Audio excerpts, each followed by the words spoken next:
Okay, again, we were just talking about gap play and stuff under technical analysis. Again, I want to stress, guys, that gaps are interesting phenomena and that you got to be aware of them.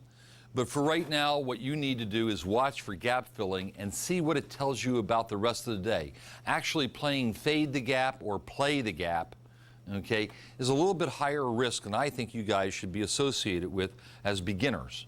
As you start to, you naturally spread your wings, and as you start developing more skills, you'll be able to afford more risk. And once you can afford more risk, then you can afford more profit. Now let's move a little bit further into more technical indication. Charts, by their very nature, are only graphic representations of the prints that we see on level 2. Every print that goes down that stream is then taken and put onto a chart. And of course, we group them in periods. The first one is the tick chart, which is every trade is shown as a dot. And as I like to joke, that if you watch a tick chart for an hour, you start to develop a nervous tick. Okay, that's where it got its name. So generally, even as short-term traders, we tend to look at 1 minute periods or 3 minute or 5 minute or 15 minute periods. So it's all the prints that were in that 1 minute are then posted as a candle or a bar on a chart. So even a chart is a mathematical derivation of price because it's how many were in that period. It's not each one. A tick is the only thing that's true relative to the prints. Okay? But what if we needed to gain more perspective? Well, we could use mathematics to help us look a little bit differently. One of the analogies I like to use is that if you wanted to know something about telephone poles, what if you went up and you hugged a telephone pole? You got right up against it. I mean, you can smell the creosote in the wood. You can feel the splinters, the roughness of the wood on your arms. You can see the ants crawling up and down the thing, okay? If you look straight up, you can see how tall it is. If you look straight down, you can see that it goes into the ground or into concrete or whatever. You know a lot about this telephone pole by getting up close and personal to it, okay? But what do you know about telephone poles? By being willing to let go and change your perspective. Well, how could we change our perspective? Well, maybe I step to the side, okay? Now I can see this one I was just hugging, but I can also see that there's 100 telephone poles in a straight line right behind it. Because I've gained this angle, this mathematical angle of perspective, I can see, and the second telephone pole has a squirrel running up it. And the third telephone pole has a broken insulator on it. And the fourth telephone pole has a loose wire dangling from it. So now I know more about telephone poles, okay? I can't feel those. I know that they're rough and they may have ants, but I can see that they also have squirrels and broken insulators and broken wires on them, okay? But I had to step away from capital T truth. That's what we're going to do here, okay? Technical indicators are decision support tools. They are not triggers. You still have to make the decision to buy or to sell. But hopefully these guys are going to give you some perspective so that you get a better understanding of the overall technical situation. So they're mathematical calculations that use both price and volume, okay? And we've already talked about one derivation, haven't we? Moving averages. We're looking at price, and we said, well, we took 10 prices and divide them by 10. And we did that twice. Well, then we have a moving average. But it's an average of price. It isn't the real price. Okay? It's not, it's an average. We could take the moving averages and do a little bit of something different with them. One of the ones we're going to look at is the MACD, better known as the Moving Average Convergence Divergence Oscillator. We're going to take a look at some other things. We talked about volume. How can we see volume flowing in and out? Well, that would be OBV or volume plus. We'll have a look at relative strength indicators. Now, us traders, we usually refer to it as the RSI only, because there's also a thing called the relative strength index. Okay, and we have the relative strength indicator. Relative strength index is a fundamental tool. It's not a technical tool. We'll look at stochastics, and we'll do some Bollinger Band work, and if we have time, maybe we'll get into linear regression. Okay. Give that a big pause so we can cut, step right back over. And if we have some time, we'll be able to maybe get into some linear regression or even parabolic SARs.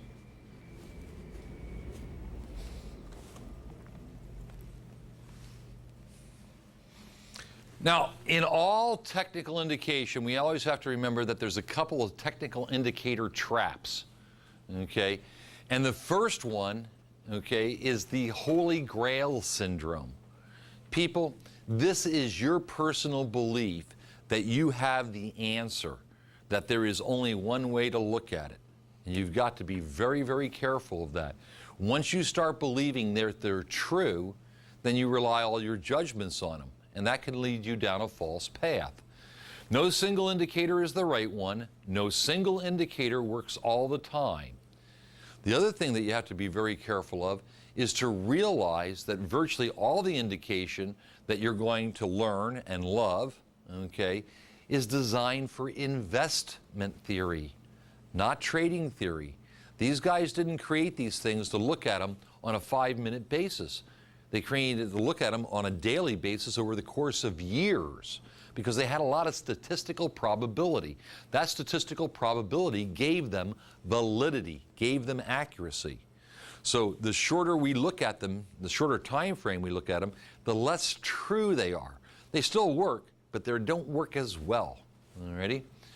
The next trap, of course, is paralysis through analysis. What if you start looking at a lot of them?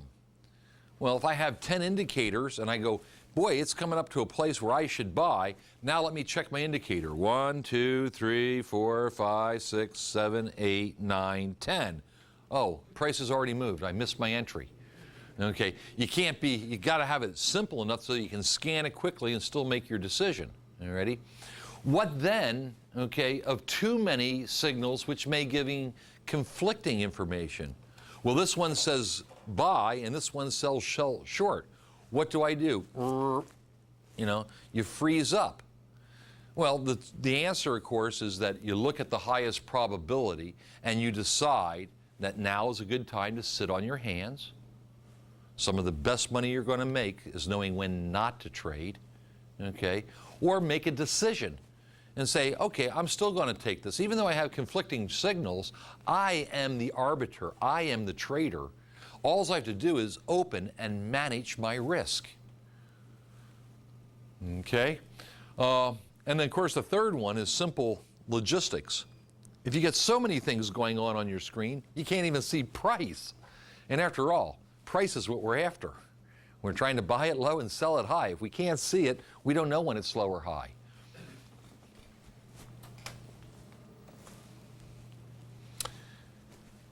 Now let's deal with the first one, the MACD, or the Moving Average Convergence Divergence, okay? It is a member of the technical tools that measure momentum.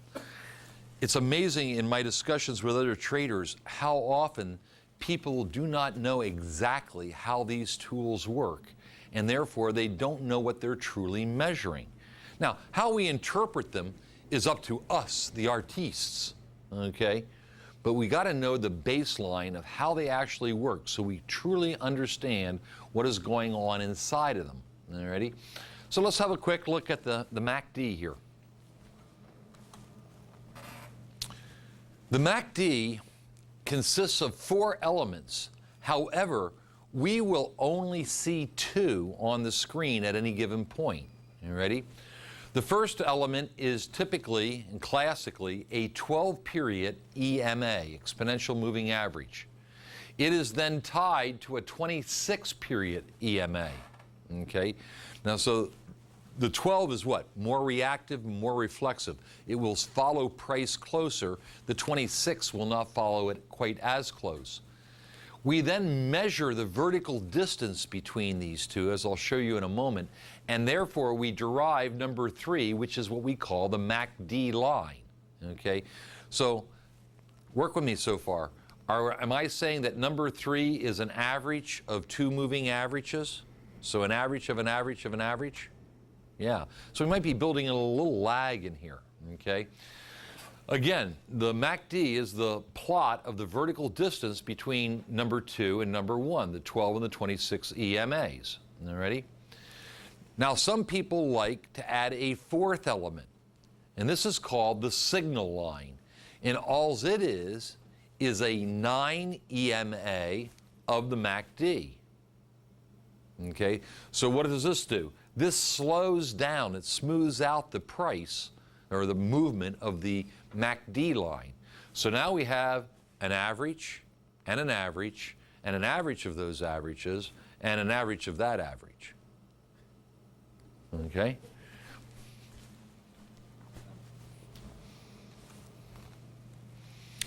Now, this is the two portions that you do not see when you have MACD up.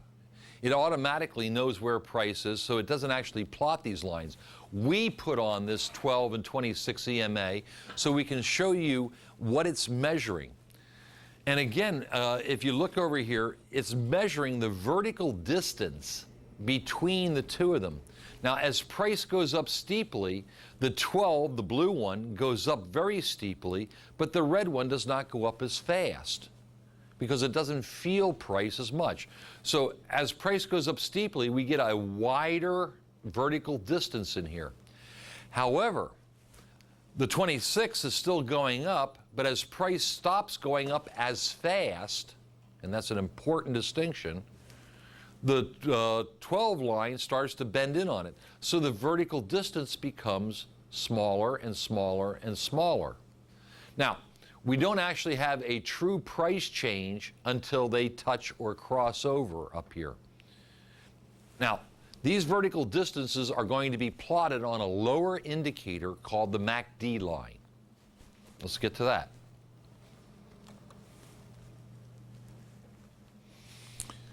So again, if you notice that the MACD line as the lower indicator down here has a 0 line.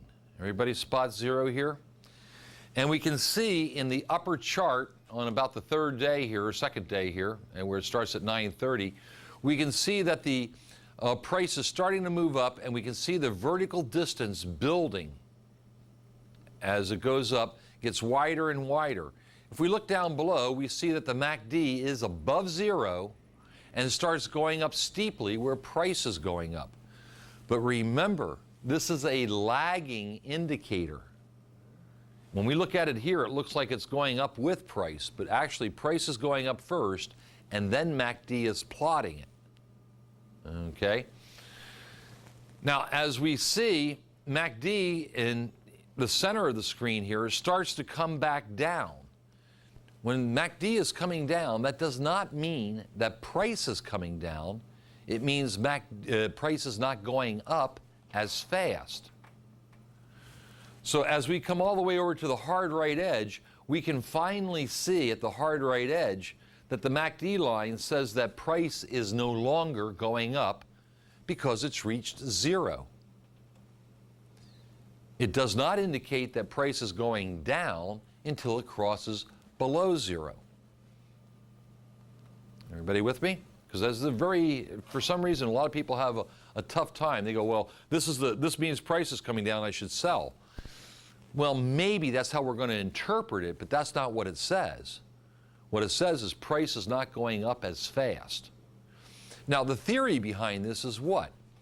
That if price is ramping up, we expect to have supporting momentum underneath of it. So MACD is a momentum indicator. What if the price ramped up and we don't get the next pillar of momentum? Price could break. It's becoming technically weak. Let me put that on the board real fast for you. So if we were building a bridge and we saw our road coming up like this, and we would need to put in some pillars in here, wouldn't we, to keep that road going up? Well, these pillars are momentum. That's MACD. So what we're saying is that if momentum started to fall off, the road could break and crumble. Now, we expect momentum to turn ahead of price. As we can see on this chart up here, this doesn't happen. Momentum is clearly coming down and it's reached zero as the hard right edge, but this particular stock happened to be very strong. So its price has yet to break down. It's just holding and consolidating, and momentum may pick back up. So you've got to be careful about how you're going to choose where to buy and sell based strictly on MACD.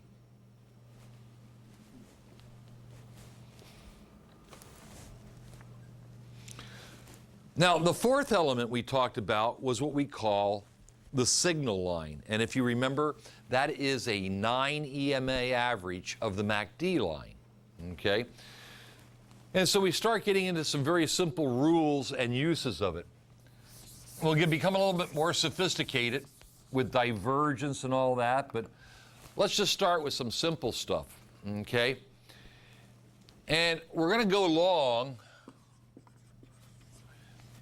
if, or maybe when, if and when, okay, that MACD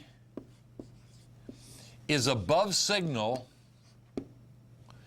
and both are above zero. Okay? So there's a quick little mathematical representation. MACD is above signal and both are above zero.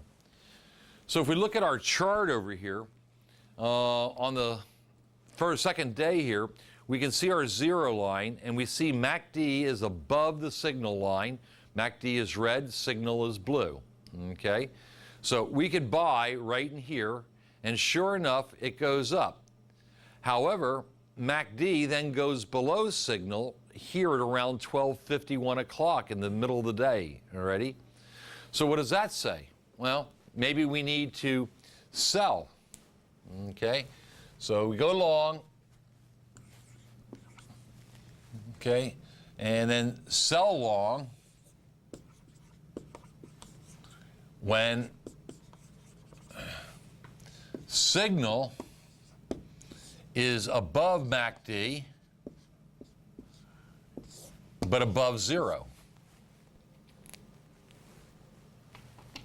Now let's see if this works to our advantage here.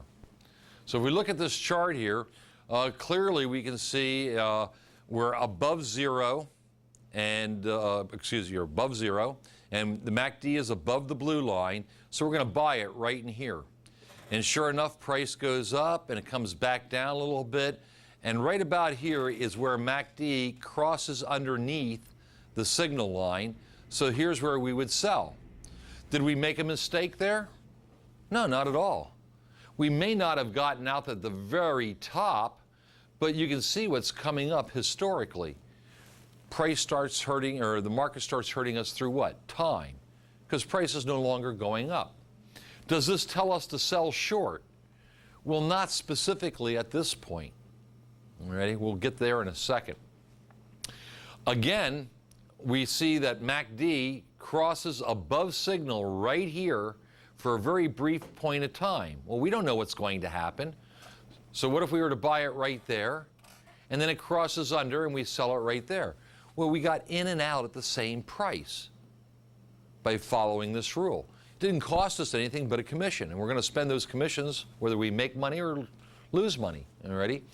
Again, just in the last section here, we see MACD cross above signal, and it is above zero. So if we go up here, we buy it, and then it comes back down, and it crosses right at the close of the day. Well, guys, we bought it, and we sold it for a hair more. Maybe we covered costs this time. But the most important thing is what? We didn't lose money. I don't mind having small losers. I want to give myself an opportunity to have a good winner. So I have to be willing to take small losers. What I can't take is large losers. Okay, let's play with this a little bit more. Let me do the flip side. So if we go up here to the board, we would then go what? Go short on the opposite, okay? If signal, first off, if we're below zero and signal is on top of MACD, and we would buy cover, close the short, if we're below zero and MACD is on top of signal. Everybody got that? Okay, so these are the simple rules. These are we're going to make it a little bit more sophisticated, but if you start following this, you're going to start to see how MACD works, and you can start to bring it into your trading plan. Now, the slide up here is not meant to discourage you, but it does need to make you a little bit thoughtful. Are these tech tools that I'm going to show you, the MACD and the others, are they good for short-term trades? Well, the answer is they all have built-in time lag factors, okay? If you looked at each of the elements, a 12 period has a lag of about 4 to 5, 26, 7 to 8, a 9 has about a 3. If you average the averages, that means we're lagging on information of about 5 periods. People, if I am on a 5-minute chart, what's 5 times 5? Is that 25 minutes ago is what we're really looking at? Okay? We're looking at the averages of where prices have been in the last 25 minutes. So how does that become predictive? It doesn't. Okay? It may become a probability through our interpretation, but it does not become predictive. Don't fool yourself into saying, oh, MACD is clearly showing me it's time to go long. Okay, it does not. Or any of these other tools. I'm not just picking on MACD here. We're going to get into them. Alrighty, so now I've switched it. Here we are in the same stock CLAC, but I've switched it to a daily chart over the course of a year. And as I suggested earlier, this is what MACD was designed for, people.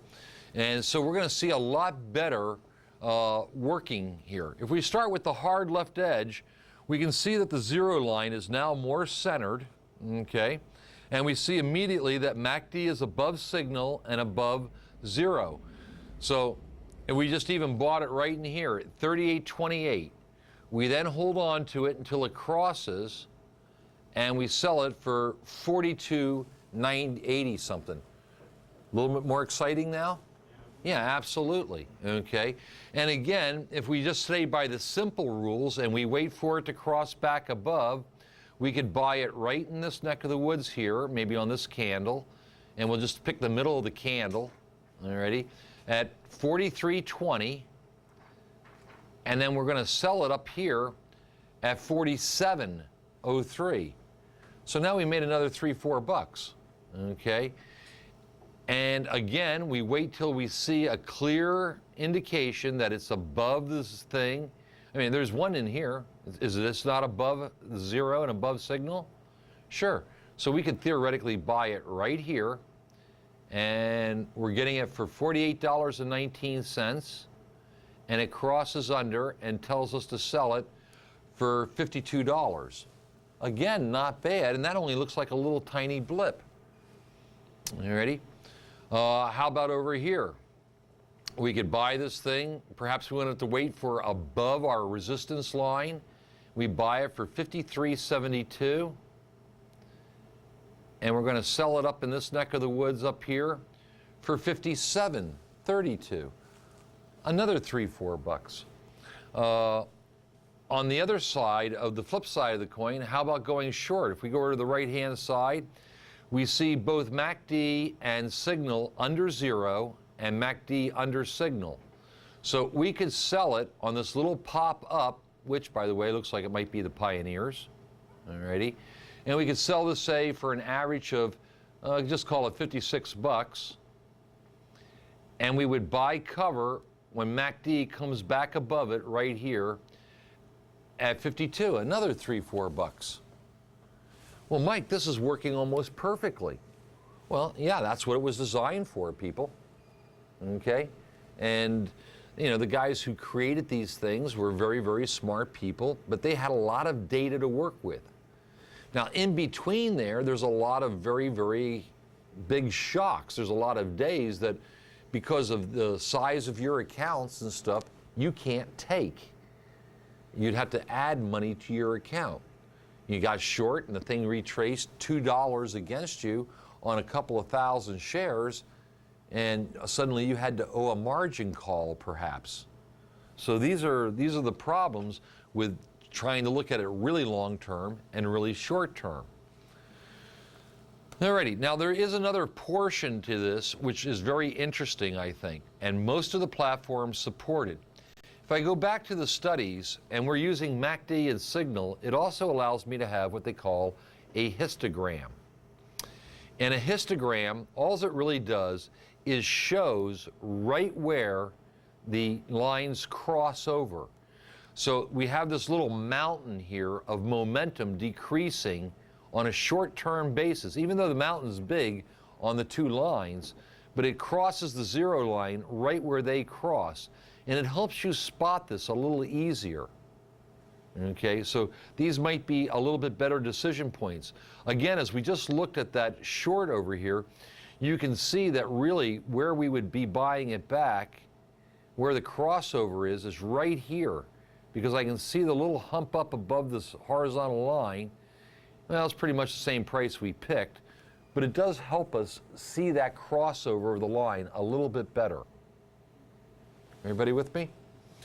So now we have actually a fifth element, which is somewhat modern, the histogram crossover of MACD. Okay?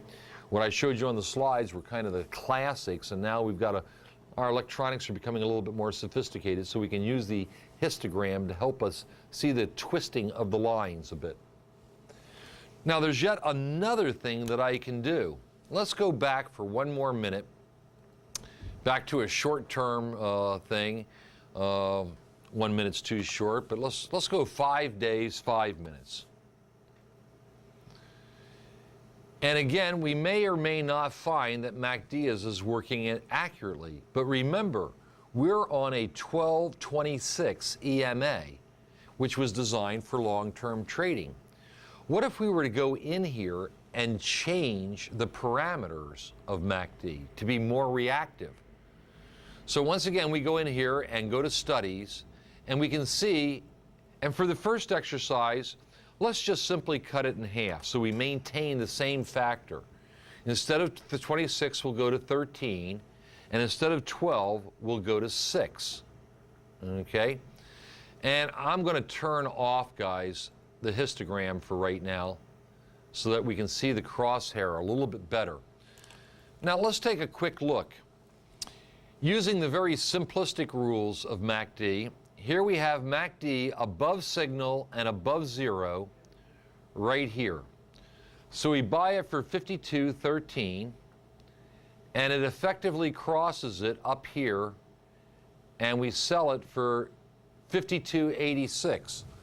Oh, well, now this is starting to seem better. Now we're making 70 cents on a trade on a 5-minute chart. Ready? And again, how about this one? This is fairly clear. We buy it over here at 52.27 or 28, and the thing crosses over and back under it here at 52.70. Now we're making around 50 cents profit. Well, what's changed? Well, because I created a much more reflexive MACD, you can see that we get a lot more signals. They seem more accurate, but people, the challenge here is again looking at the hard right edge. Ready? Is this thing going to twitch back down under zero, or is it going to go above zero? Look how many new signals we got. We got 1, 2, 3, 4 in here. And if you're taking every one of them, the probability is that more of them are going to be effective, but you're going to also have more flats, more commissions, okay? So this is the overall difficulty with these things. If you make them too reactive, you get too many signals. If you don't make them reactive enough, you leave a lot of money laying on the table, okay? And of course, if you try to use short-term with long-term parameters, they don't work very good at all. Okay, so the question is, well, Mike, which parameters should I use? People, that is actually going to take you a while to match it to your stock. We've got to find out what your volatility is. Now, this one here, as you can see, is really twitchy. We may want to slow this one down just a hair. Now, there's two ways to slow it down. we can put more time in its periods. We're at a 5-minute, maybe we go up to a 7 or a 10-minute chart. Or instead of being at 13:12, maybe we go 18:14, okay? And slow them down a little bit. They don't have to be as slow as 26:12, but they don't have to be as fast as 13:6 either, okay? So we're gonna have to learn to match them to our stock, and there is no set formula for that. At least not one that I found that works consistently. There's some people out there who think they have formulas, but they don't really work all that consistently. Okay, questions on MACD and signal or histogram? Oh, absolutely. Actually, my favorite, guys, is I use the MACD without the signal, and I'm going to show you just a couple of other. See, we have the choice up here of MACD with signal or just MACD. And I use it more as an overbought, oversold indicator. When I see MACD reaching way down here, like on 4.7 here where the crosshair is, it's so far down, I expect that there's going to be some little bit of a buy-up. Well, I happen to be wrong. Look what happened. If I thought it was time to buy, I got what? Hammered. But again, I would never use these as a trigger. I got to look at other things. I'm going to be looking at my S&P futures and stuff like that. On the other hand, we could say, well, we're a little oversold here, overbought here, and we're looking for a sell-off, and it works this time. And the next day, it gets up a little high, and it does work this time. We don't see any more really deep sell-offs where we could buy up. But again, I tend to use it just as the MACD line and use it as an overbought, oversold indicator. But again, that's my way, not necessarily yours, guys. Mine isn't the best. It's Mike's way. Now, another thing I want to talk about in MACD, while we have the screen up here, is a little bit more sophisticated way of looking at it. And this is what we call its true holdings. We call this the moving average convergence divergence. Divergence is looking for areas of when MACD is becoming technically weaker, but price is still going up. And if you look over here on 412, we see a pretty good shot of this. Let me put a trend line on here. Can everybody see that overall price is going up? Now, I can't draw a line down here, but do you guys see how MACD is making a series of lower highs in through here? This was a setup for this sell-off on 413. Because just like I drew up there when I drew my bridge, the pier pilings underneath the bridge are getting shorter and the pier is becoming levered out. So this is what we call divergence. Now, divergence, again, just means that momentum and price are going opposite.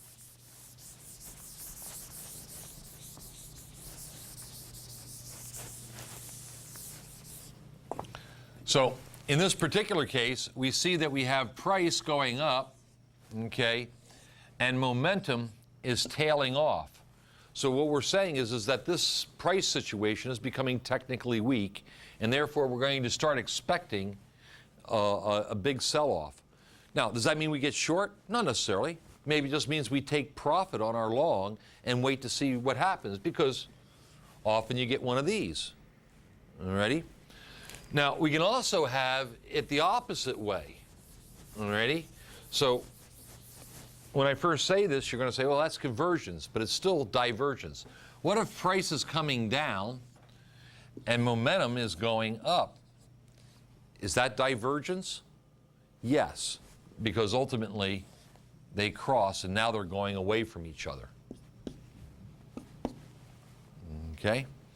So here we expect to see, if we saw price coming down like this, but momentum was making higher highs and above zero, what would we expect to happen? Price would stop falling and start to come back as momentum was starting to shove up on the bottom side of it. Again, until we get above zero, alrighty, I wouldn't be willing to go long in this, but I'd certainly be happy to buy cover for my short. Okay, the next indicator we're going to move into is OBV, or on balance volume. Now, we don't use this so much anymore. Really what it was is just a tool to help us keep track of what was basically up volume versus down volume. Well, how do we determine what up volume is? The closing price of that period. If it opened low and it closed higher, then all the volume associated with that period was up volume. It was accumulation. If the thing opened high and closed low, all the volume associated with that period was down volume or distribution. Now, there is a fallacy in this, isn't there? I mean, if you think about this, what if we had a very large red candle? What if we didn't have a very large red candle? What if we had a short red candle, but a very large bottoming tail? Okay? And we had this really big bar of volume on it. Well, this thing would be colored red and would be distribution. But the reality of it is it opened here and it closed here. But at some point, the sellers had it this low and the buyers shoved it all the way back up to the close. So even though this big bar of volume may be said to be distributed, wasn't there a lot of buying bias in this candle? Okay, so always keep that in the back of your minds, alrighty? So it doesn't mean it was all that big of a sell-off. There may have been high volume, but there could have been some fairly good buying pressure in there. Okay, it plots a variety of different ways. We don't see it so much. It used to actually put a line in price. I'll show you an example. Mostly it's on a lower indicator as a histogram, okay? But today we have volume plus, and most of us can just look at volume plus and with our eyes draw a line, okay? Just on the tops of the things to see whether it's going up or down. Let's have a quick look. So here we have a chart, and in the very bottom, we have just volume bars. They happen to be gray. They could be purple. They're not volume plus. They're just showing us up and down volume. Now, the question is which way is that volume going? Well, we used to use OBV, and you can see that as this yellow line in here. And certainly, you can see that the line is declining, indicating that the red candles are selling off. Even though the volume is getting bigger, the line's going down. It's not saying it's lower volume. It's saying it's a sell-off volume, okay? Now, we think that volume plus is a little bit more simplistic to look at because that seems just a little contradictive. So now here's both, the best of both worlds, as they say, okay? We can see our yellow line coming down here, indicating that the price is coming down, but volume's going up, all right? Well, that's cool, because now we can see that it's red volume. So red bars of volume are associated with red candles. Green bars of volume are associated with green candles. Okay? So if I look across here real fast, what do I notice? There's a lot more red, and the average red is bigger than the green. I don't have to look up here to know that I'm basically in a downtrend. Okay? They're selling it off. They're distributing volume. So that's what OBV means. And then, of course, I've just introduced you a little bit to volume plus. Now, volume plus kind of incorporates OBV. The only difference on this particular platform, you'll notice that we now have some blue ones. What are they? Well, they're a perfect cross of indecision, or a doji, where the opening and closing price were identical. So it's a neutral bar. It doesn't say whether it was distribution or whether it was accumulation. It's blue, okay?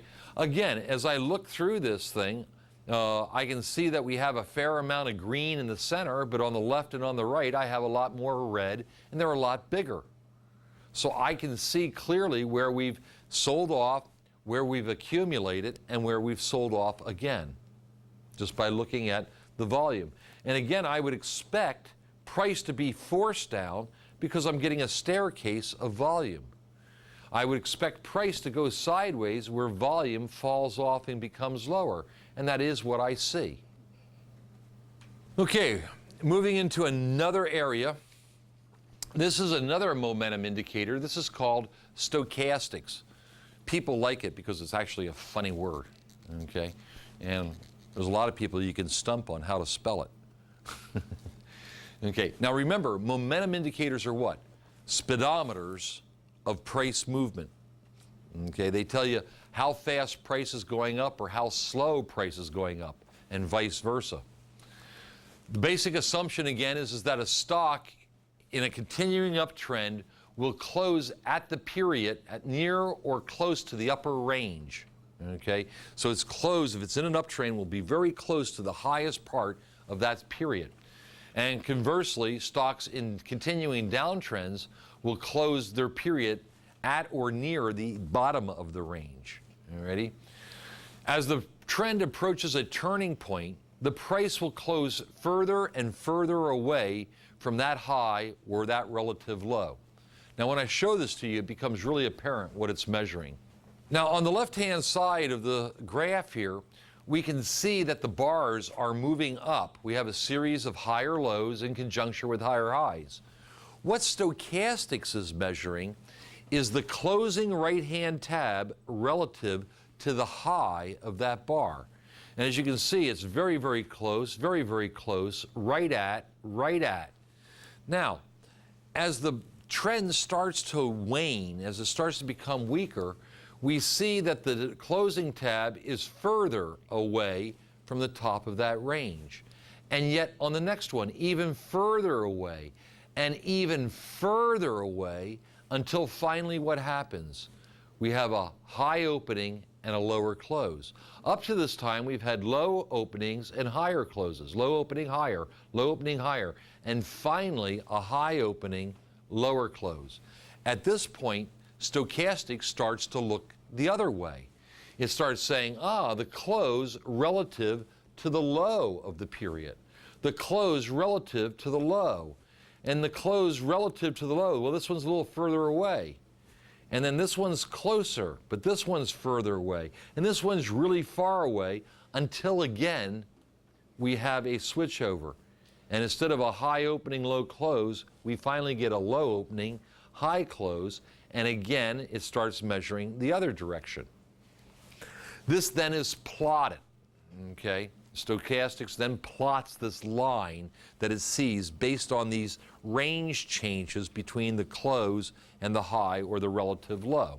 That line is plotted, okay, on a scale of 0 to 100%. Again, we can say this thing is a momentum indicator, but we can also show it as an overbought or oversold indication. Anything over 80% would be overbought, and we'd expect it to have to sell off.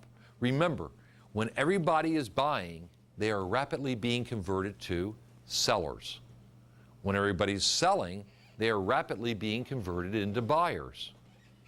And once again, the moment you buy, you become what? A worried seller.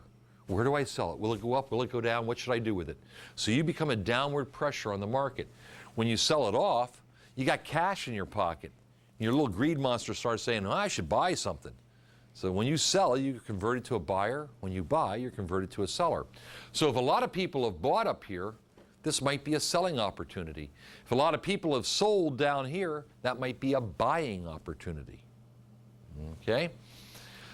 Now, the stochastics line is cleverly, and I don't know who thought this up, is called percent K. Percent K. Okay? Okay? K? All right. Now, just like MACD, we had MACD and signal. Okay? We can then put on another line, which is a 3 EMA of percent K. You ready? And this is called percent D. Now, don't ask me why they didn't call it stochastic signal, but they didn't. They called it percent D. Ready? And the combination of percent K and percent D is what we call fast stochastics. Okay, so Spencer was trying to be clever here. He said, to help you remember, remember it's K as in quick and D as in dawdle. Doesn't help, huh? Okay, well, whatever. The K is the plot of the vertical range of our bars or our candles, okay? D is then just a 3 EMA of K. It just smooths out the K a little bit. But it effectively then works as a signal line, just like MACD. And again, I could put up very similar ones. If we just look over here on the hard right edge of this guy, if K is above D, okay, and they're above 20, that would be a go long. And a sell long would be K underneath D and coming back to 80. It's a very similar concept. I'll put it up here on the board for you in a second. But I want to just throw one more fly into the ointment. Some people found that fast stochastics were too fast. So they added another line, which is cleverly called %D slow. And %D slow is a 3 EMA of the %D line. Everybody with me? Okay. We had K, which measures the actual vertical distance in the close in the range. And then D is a 3 EMA of K. And then there's another one called D slow, which is a 3 EMA of D. So we're slowing D down even more. So the combination of D and D slow are what we call slow stochastics. Now, a lot of times they don't print them right. They'll still show them as %K and %D slow. But it's actually D and D slow are slow stochastics. Okay? Now, if I put all three of them on here, we start to lose our horizontal hold. Alrighty? We look at one or the other. Remember what I said at the beginning, if we get too many lines up here, it starts looking like somebody threw a bowl of spaghetti on the screen. Okay? Now, let me put up some quick rules for you. And again, we'll start with the simple stuff, and then we'll try to get them a little bit more sophisticated. The first thing is we know that greater than 80% is overbought. Less than 20% is oversold. Okay? So if we're looking for a long, what do we want to see? We want to see an oversold condition that is deteriorating. So we would look for %K, and guys, I'm not going to put the percents up here. Okay? I'm going to lose our minds. I'm looking for K over D, okay, and crossing above 20. This would be a long signal, okay? And a sell long might be, well, it's not might be, it's D over K and crossing below 80. Actually, this is just a sell signal, isn't it? Not a sell long necessarily. It could be a sell short as well, because we're in an overbought situation. Do that one again, the sell? Sure. Over K and crossing. If K is over D and above 20, we buy. And if D is over K and crossing below 80, I guess I did that wrong, didn't I? I'm sorry. Here. Yeah, let's do it this way.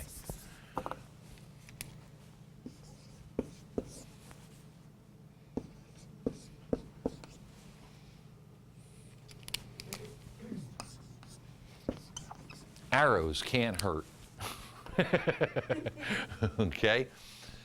So again, if we look up here, we want to buy if K is above D and moving above 20, okay? And we want to sell if D is on top of K and crossing below 80. Does that help? Okay, good.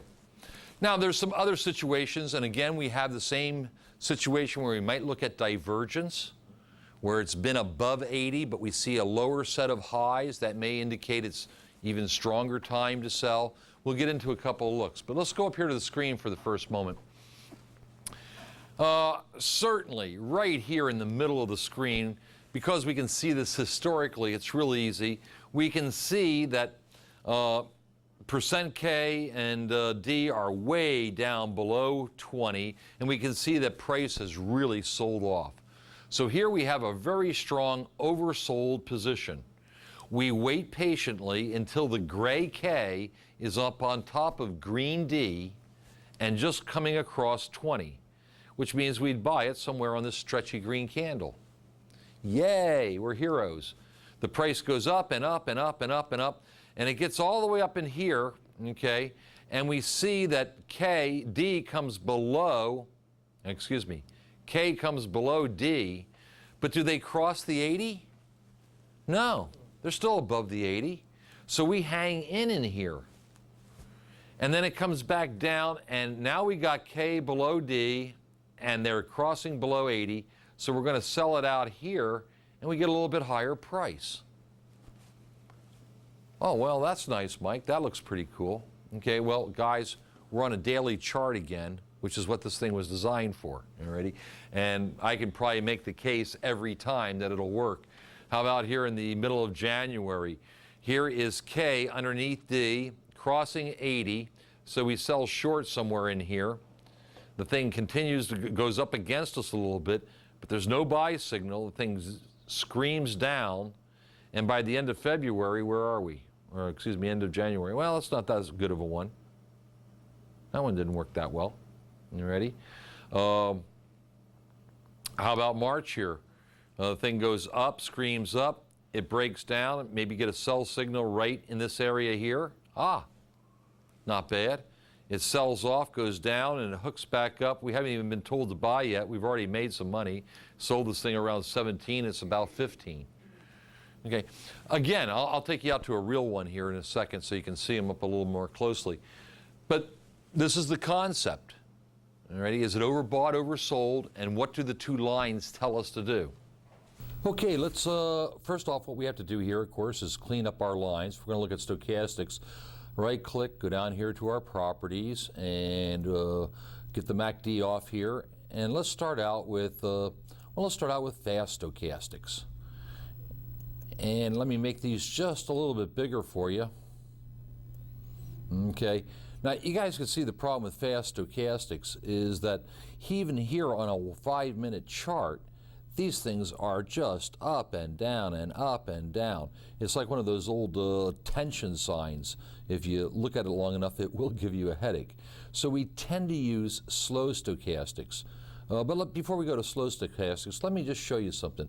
Let's just go up here, and what if you were looking at this on a 1-minute chart? Now, do you see why I like slow stochastics? But we're not going to do that to you. Okay, here we go. Got a 5-minute up here, and we're going to back in here and choose our slows. I go to Studies, drop this down, and scroll down till we get slow stochastics. Now, you can see already that it starts to smooth out some of these lines. Now, the first thing we have to do is identify what is overbought and what is oversold. Now, if you remember what I put up on the board, overbought is above the 80 line. You can see we have lots of signals above the 80. Oversold is down here on the 20 line. Everybody see the 20% over here at the hard right edge? Very good. Okay. So let's see if this works. Let me go turn on my crosshair. And what was the first rule? If we saw stochastics coming above K above D and both above 20, so that'd be happening right about here, huh? Well, it says go long. So we could actually buy it right here at about 47.93. And then it should go all the way up, but it doesn't. It starts to hook back down. And let's just say that was a signal. I haven't put that one on the board for you, but it's not fulfilling, so we're going to get out of here. Okay, and we're out here at 48.52. So, what were you in at? Let's do that again. Let me find you a better example, guys. Obviously, we can see from a historical point of view that over here at the hard right edge, we have a clear buy signal. Let's put the crosshairs on there. Everybody over here see at the hard right edge? K, the red line, is above D, the blue line, and they're both crossing above 20. So that means we could buy this thing right now, okay, at basically $50. It says 50.07, but help me with the math here. We're just going to pretend that it's 50 bucks. Now, this thing has not crossed back below 80. But if we were to get out right now, we'd be up here in the, say, $52.50 range. So we know we already have a 50-cent profitability built into this. Let's change stocks and see if we can get a little bit better picture to work with here. Okay, let's see what we have here. Okay, let's start working over here on the left. And clearly we can see on the left down here, right off the get-go at about 11 o'clock, stochastics, K is above D, red is on top of blue, and they're both coming above 20. Everybody see that down there? So this says we could make a buy somewhere in here of, call it $51.18.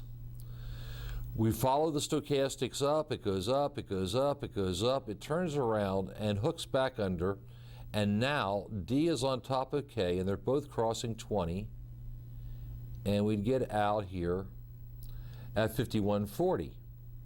Not too bad, huh? Not too bad. We got in here at the 26, and we're getting out at about 40. So we're making ourselves 15, 20 cents just based on one indication. Okay. Now, if it's a sell long, could it also be a sell short? Well, of course it could. And what we have to look at is say, what is the overall predominance of the market? Well, clearly, you guys, you can see over here on the hard left on the 9th that we have been coming down all day long. Okay.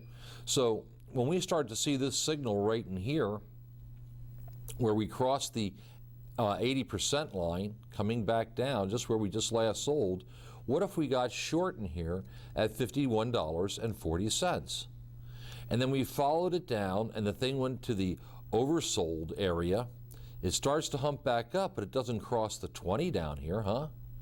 But it finally does cross the 20 over here, and let's see if we can pick that up. Right about there. And now we're at 50.54, so we've made ourselves almost $1, 90 cents on this guy, okay, by playing it short. Now we're in league with the market. Again, what if we just kept saying that to ourselves? This thing hasn't proven that it's up. How many shorts are there out there? Well, let's pick up this one here on the 10th, okay, and we can clearly see that we went, both were above the 80 and are coming down. You ready? And they're crossing the 80 line right here. So what if we were to get short at 49? It says 49.01, but for the math's sake, we'll just pretend it's 49. And we hold this thing until it crosses back up over here. And this is 48.59. Okay, so we made another 40 cents. What do you think, guys? Does it work perfectly every time? No, it doesn't. Let's try something a little different. How about over here on the 14th? We clearly see a huge oversold situation, and here's where it crosses above right here. So it tells us to buy long, and we hold long, and we hold long all the way up as it goes, and then it's clearly overbought, so it's time to sell right about here, okay? Well, guess what, people? We got in at 50, and we're getting out at 50, okay? Maybe we got in at 91 cents, and we're out of 50. Big deal. We made ourselves a whole 9 cents. So in this particular case, we always have to realize that these indicators are not the triggers for our trade. What is the trigger for our trade? Well, the whole enchilada. We got to look outside of ourselves. We got to look around and see what is the rest of the market doing. Okay? So let's talk about something else. Again, we'll have to look for a different stock here. Let's see if we can find something. Oh boy, we've been really working on that one.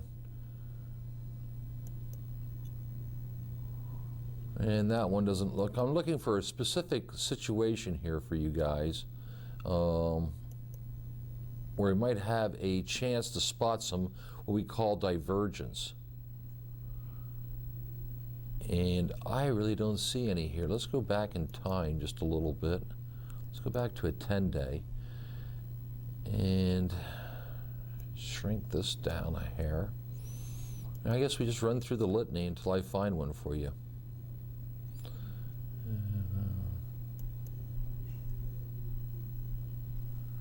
Okay, this isn't too bad. Let's have a look at this. Let me clean up these lines here. This isn't the classic one. But you guys all see how over the last 5-6 days that this stock here has been moving up, okay, at a really nice angle up. But if you look down here at the stochastics, can you see that every time it got to an overbought that we seem to be making a series of lower highs?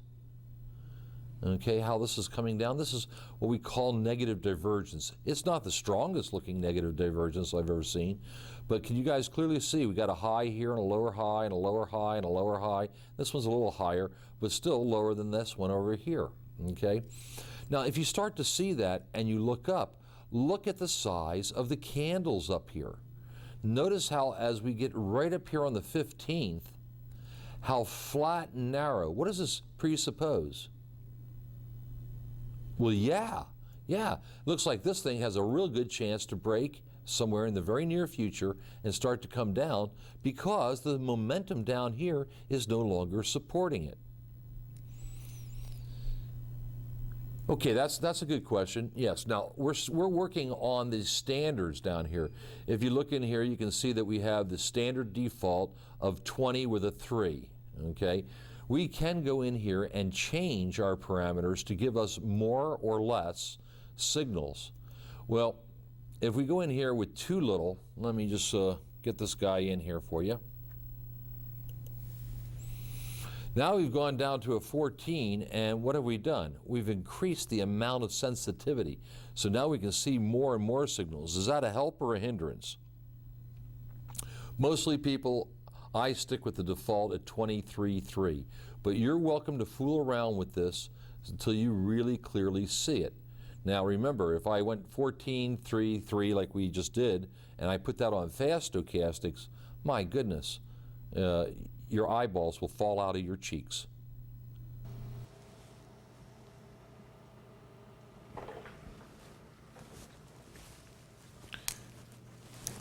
Okay, let's move on a little bit. We'll come back, and when we start trading, we're going to use these tools, so I want to get a couple of the other ones covered for you here. The next one is the relative strength indicator, okay? Again, not the relative strength index. So we tend to refer to it strictly from traders' point of view as the RSI. It is a momentum indicator that measures how well the stock is continuing its trend. Already? Is it going up, and is it doing it in a healthy fashion, or is it doing it in a weakening fashion? The relative measurement is only against its own price action in the recent past. It's not measured against relatively another stock or another sector. It's just only its own price action. Okay? The classic uses a 9 EMA, alrighty? And I'm going to show you some with different EMAs, and you'll see why it's important you understand which one you want to use. Again, we can use it as a 70-30 overbought, oversold. Now the stochastics was using what? 80-20, alrighty? So you have to pay attention to your platform. Some people's platforms use 80-20 for everything, but classically, RSI is 70-30, okay? So if it's above 70, then we expect it to be overbought and we start smelling a sell-off. If it goes below 30, it's oversold, and we look for people to start buying cover or buying long down there. So now, here is the RSI, but I've adjusted this one to use a 15 EMA. And it's not to fool you, I just want you to see the difference. As you increase the amount of periods, you narrow the bands, okay? These 30-70 become closer. So the RSI is actually this yellow line. You don't even worry about what price is doing, you watch the yellow line, okay? Can everybody over here on the left-hand side see that we are clearly oversold, okay? and that it's coming back up momentum, so this might be a good time to step in here and buy. And sure enough, price rewards us, and it goes up, and you can see that as it gets above 70, price starts to flatten out and finally breaks down on a doji. Alrighty? So we can see that it gave us a very clear signal to buy and a fairly clear signal to sell. Everybody happy with that? Keep that in mind, because I'm going to fool you. Alrighty? Then the next day, if we sold it, we were real smart because it gaps way down, okay? But notice that the RSI, even though price is lower than it was, RSI does not say it is now oversold, even after a large gap down and a lower price than the previous day. So it doesn't really tell us to buy in here, does it? No. Okay? But what's happening? Price is going up, okay? If we had bought it down here, we'd be real happy campers, alrighty? And again, maybe we get out here, or maybe we wait for the next day and get out here. Maybe we need something to help us, candlestick theory or something else. But now I want you to memorize this. Everybody just look at it and think about it. And I'm going to switch it to the classic. Exact same stock, but now we're using the 9-period RSI. Remember when it was so oversold here that we bought it? The line doesn't even come near the 30 now, already, and yet price still goes up. Now you can see where it peaks above 70 and the next candle is red, which probably wouldn't have been a bad place to take profit, already. But price does go up higher, and we get another couple of yellow peakies behind the candles there of overbought, and we do get a great sell-off. Now this great sell-off is what? Oversold. The yellow line comes below 30 and price is way down here. So now as it comes back above, maybe we buy it right in this neck of the woods, and it takes us up, and now we get an overbought, so we look for a sell-off, and that wouldn't have been a bad place if we bought it here, sell it here, okay? Certainly, do you guys see a weakening in here, a divergence? A little lower, higher. What happens to price? It goes up. Wow, Mike. This one isn't quite as good as that. I like that MACD, or I like that stochastic. This one's a little weirder.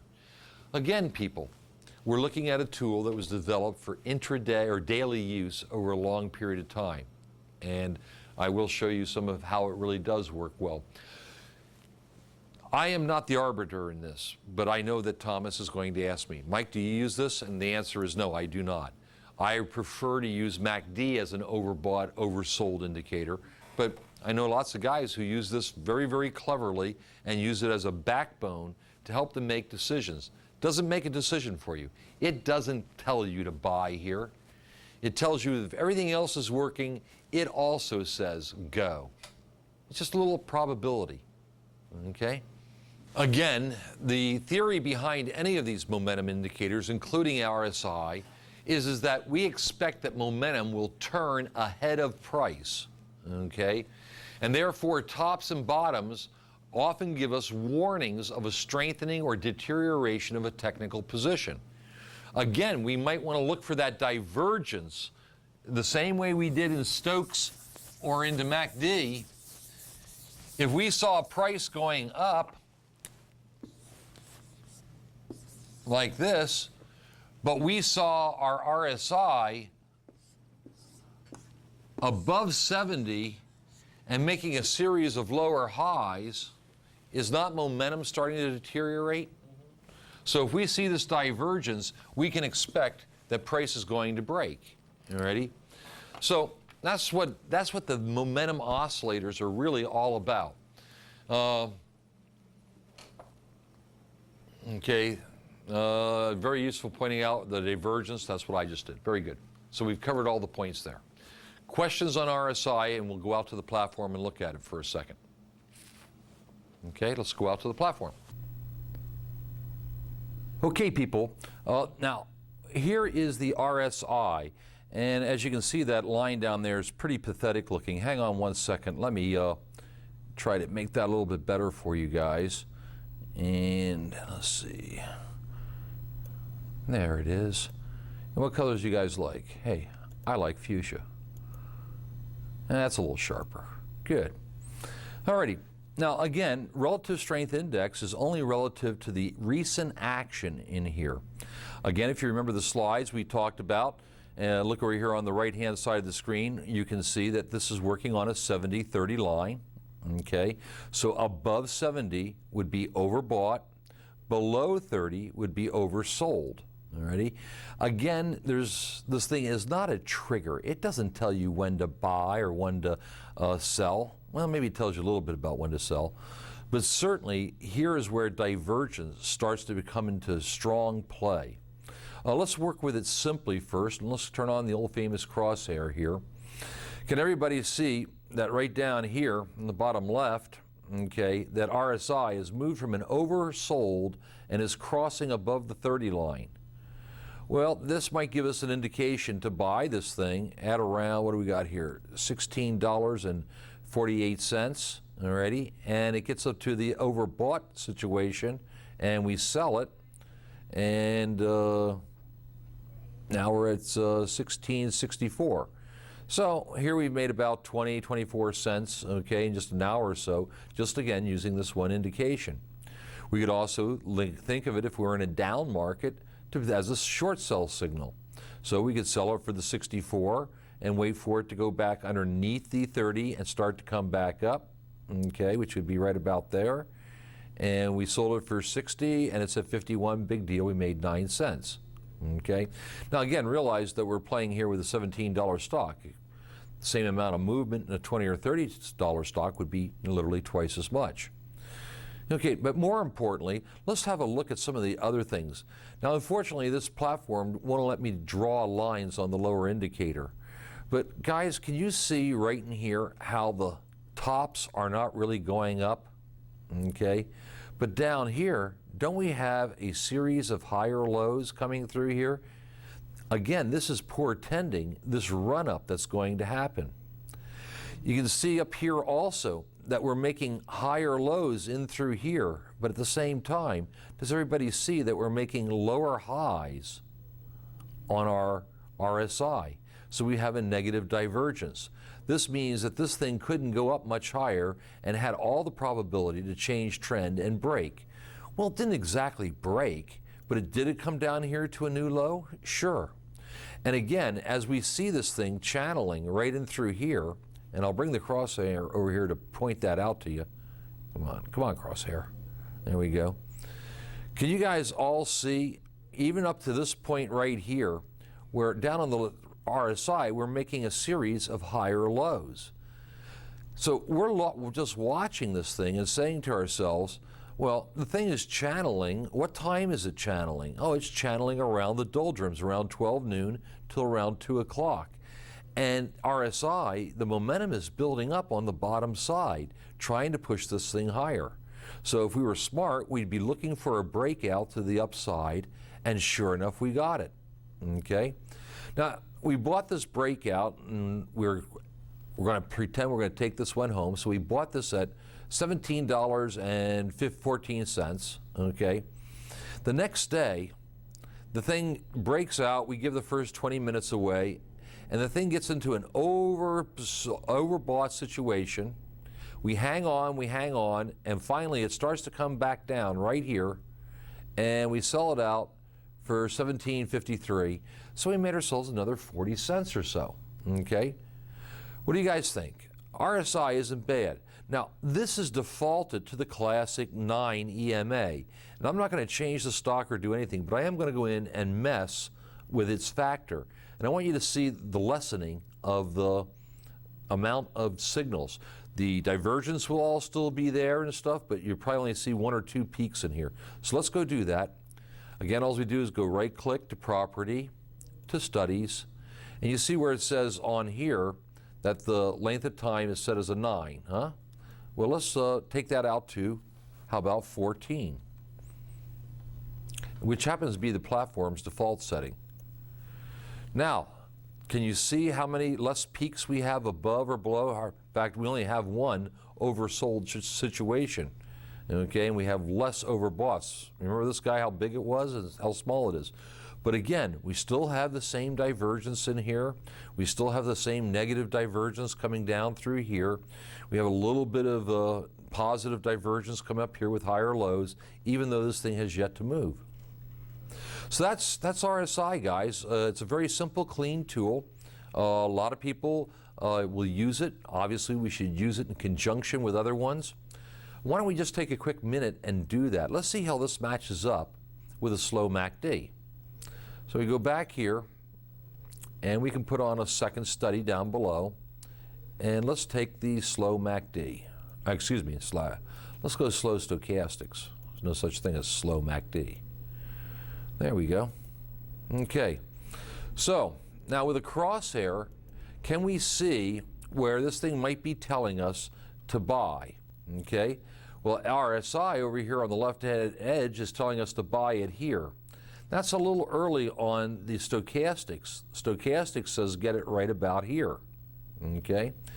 In either case, on the RSI, we'd be buying it at, what is that, 1648. And with stochastics, we'd be getting it at 1650. Okay. Thing goes up, hits the over bought line here, but stochastics has already told us to sell it back here. Aha. Okay. So you can see why you got to be careful about matching these things. You've got to find a couple that really match your eyeballs. Perhaps MACD and RSI would be a better fit, or one of the other indicators. We're going to take a look at a couple more. Let's go out to our platforms now, and let's do a quick little summary of what's happened for the day. And then again, what I want you guys to do is to set up for some trades. And of course, now so far we've talked about a whole lot of things: support and resistance, trend lines, moving averages, and some technical indication. So let's do an overview first. Then what I want to do is I want you guys to try to set up a different trade plan using some of the new tools that you've learned, and we'll talk about them, and I'll come and work with you guys individually. But where is the market right now? So let's have a quick look. As you guys can see, the good news was in the economic indication this morning. We had really strong retail sales. They came out last night and said this is the first time in 5 years that the European, the Japanese, and the American economy all show signs of life at the same time. This sounds like it should be a party. But of course, a lot of the market makers, a lot of the institutions are now concerned that this is inflationary. So if we have any sort of interest rates that are have to go up, then money is going to become less cheap. So what is actually happening? Well, to some extent, the market makers and the institutions are probably shaking Joe out right now. They're using an excuse to take the market down, even in the front of good news. Because if they can scare him enough, okay, Joe will sell, and they'll be able to buy it back at a lower price and sell it back to Joe in a week or two at a higher price. Now, if we look at the S&Ps over here, we talked earlier today about some of the key levels in this thing, and 1132.5 was one of them. And you can see how it sat here for the better part of an hour, hour and a half between 1132.5 and 1135 before it finally broke down. Then it came right back up and hit its head on what became resistance, and now we're in a lead sled down. Look how nice we have a trend line like this through these tops. Then we have a little bit of a consolidation in through here. And again, I'm not trying to be real picky, okay? And then we start picking up this last high and going down through here. Let's just take it down through like this. And then we have another little consolidation right in here, okay? And then we pick up this high and go down like this. All righty? So we're probably going to get a little bit of a consolidation in through here. And I'm willing to bet if you measured these drops that they're pretty much equal, that the length of time of these consolidations aren't too far off of each other, because things do work in a pattern. Okay? Now, our next stop, I'd have to go back in time, and I know our next major stop is 1109, but I don't expect us to get there. So let's switch this to the SPX so that we can look at dailies and go back in time and find out where our next major support is below the 1129 that we're at. And we'll probably only have to go back about 6 months, not even that far. Wow. So can everybody see without even looking? I said good ones jump off the line. How about 1125? Okay. There might be another one. It looks like we broke that one. Let's see. I'll just put crosshairs on here. Yeah, we've already broken this one right here. Okay, so it looks like about 1125 is our next major support line, and it's a round number. Okay, so down in here is our 1109s, right in this neck of the woods here. And you can see them over here in the end of 2003 for several days, and then again in March and the beginning of April, okay, or late March, I should say. Okay, so this would be our next line, and then of course then we come down here to the 1080, 1089, 1090s, and then 1073 as I remember, 1069 right in here, 1070. Okay, so needless to say, we're not going to see that today. Now again, we haven't talked about Fibonacci a great deal, but if we went all the way back, let's go back a full year now. We don't even really see the March lows, but this is enough to work with here. If we go from the lows to the highs so far, we can see that our first retracement came right down to the 23.6, okay? And that on our last little run right here from this low up to this high, I know it gets congested, but we're coming right down to the 50% mark here. You ready? And so there's still some room for this to drop and still be bullish. Okay, now if it goes through that 50, then we start becoming a little bit concerned. Okay, we'd like to have seen it stop at the 38.2, but it didn't. It went through the 38.2, and here's our 50% line right here where the arrow is. Everybody with me? Yeah. Okay, so again, this may just be a little bit of a shakeout, and they're just trying to get the market under control so that they can afford to buy it back up. Alrighty, questions so far? Now you do have a downtrending market. Yes, sir? If you're saying that it breaks 1125. 1125, then Next the stop rally's is, in trouble. yes, Okay. the overall year-long rally is in trouble. Okay? Certainly the recent rally in the last month and a half is in trouble. Okay, so it, but I suspect that you're going to find that in a day or two, and again, on the break I made the comment, so we didn't get it on the tape here, but let me say it. This week is typically a week for a sell-off because we're coming up to April 15th, income tax time. And in 2003, people made a lot of money. And now they may have to sell off some stocks in order to come up with the cash in order to pay Uncle Sugar his tax bill. Okay? So this is not a bad week to think short in any case, and all we need is a little bit of weakness in order to bring it down. Alrighty, let's do a quick look at our board. Alrighty. We can see that the Dow Jones is down 132. Alrighty. Tick is running a minus 115. Trin is a mild bull, a mild bear at 115. The big hit today has been in the S&Ps. We're down 15 points. NASDAQ is only off 21. Okay. Volatility is up about 2.3. Okay. So we can look at percentage changes here. Let's do a quick look at percentage changes. We'll move those over. And if we sort by percentage changes, we can see that the biotechnology is off 2.41, drugs are off 2.18, the composites off 1.64,